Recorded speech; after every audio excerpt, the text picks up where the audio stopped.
Whether we like it or not, folks, it's just a part of life. You get a little older, you can't lift as much weight as you used to be able to. Maybe your glasses are getting a little thicker.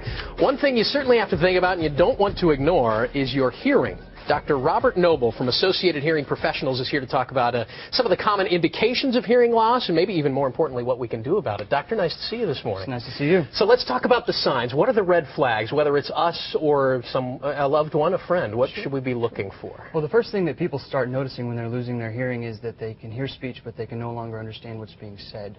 So especially if there's background noise present or if you can't see who's talking to you, a lot of times there's a big disconnect. So you misinterpret what's being said, answer incorrectly, maybe get a little bit embarrassed. Now, the family members and loved ones of those with hearing loss may notice that the TV's turned up a little bit too loud, or they're constantly having to repeat and rephrase what they're saying.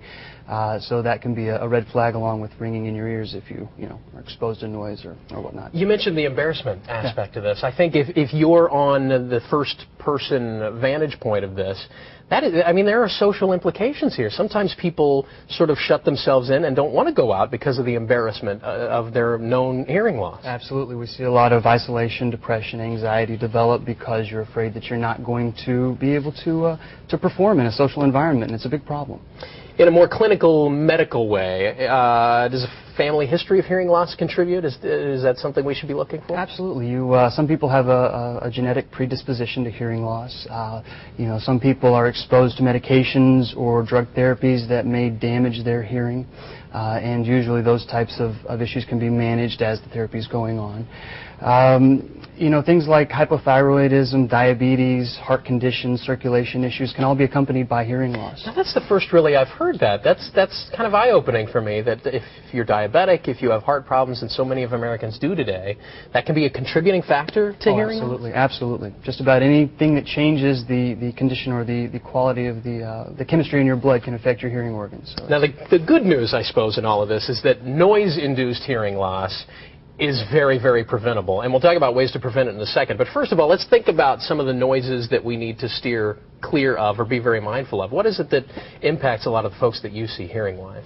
Well, the main thing that I see is people that work in industry or are carpenters on the side or they do woodworking at their house. But the thing that people don't really think about is using power tools, mowing your lawn, cutting a plank if you're using a saw.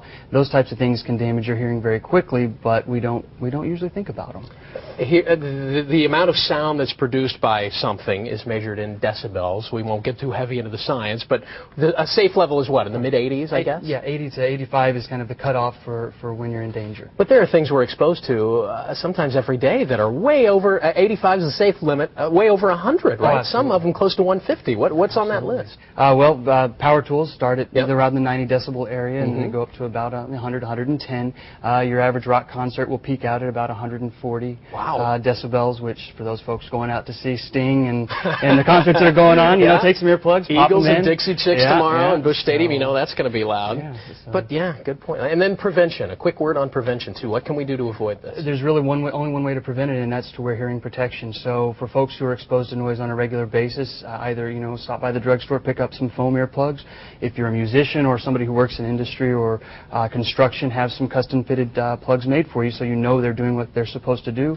And we're starting to see a big influx of kids come in because the iPods are turned up too high. A lot of early onset hearing loss, and you don't like to see that when you're not even 20 years old yet. So. Yeah, let's not raise a generation of folks that are deaf by 50. Absolutely. We don't want that, Doctor. Thank you very much. Sure. And the 4th of July is right around the corner, so think about that. Fireworks and air protection. Absolutely. The Associated Hearing Professionals are located in Chesterfield, and you can give them a ring at 636-778-9232. They are open Monday through Friday from 9 to 5, and Saturdays are by appointment.